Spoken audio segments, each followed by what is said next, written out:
প্রিয় নবম ভোকেশনাল শ্রেণীর শিক্ষার্থী বন্ধুরা, আবারও চলে আসলাম তোমাদের মাঝে ব্যাকরণের আরও একটা গুরুত্বপূর্ণ ক্লাস নিয়ে। এই ক্লাসে তোমাদের শেখানো হবে ধ্বনি কাকে বলে, বাংলা ভাষার মৌলিক ধ্বনি কয়টি ও কী কী।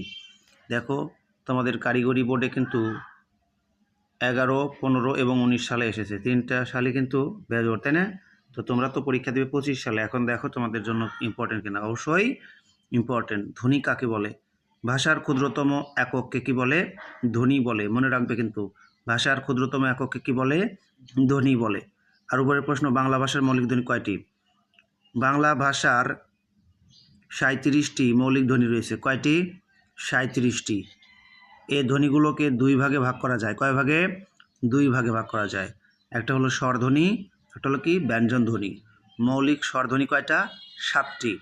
এই অক্ষরগুলো হলো মৌলিক স্বরধ্বনি: ই, এ, আ, অ, ও, উ। এবং মৌলিক ব্যঞ্জন ধ্বনি 30টা। এই অক্ষরগুলো তোমরা দেখে নাও: প, ফ, ব, ভ, ত, তারপরে হচ্ছে থ, দ, ধ, ট, ঠ, ড, ঢ, চ, ছ, বর্গ জ, ঝ, ক, খ, গ, ঘ, ম, দন্ত ন, ঙ, দন্ত স, তালবস্য, হ, ল, বয়শূন্য র, ঢয়শূন্য র, ঢ। ওকে, এগুলো তোমরা একটু বুঝে নিও। আল্লাহ হাফেজ।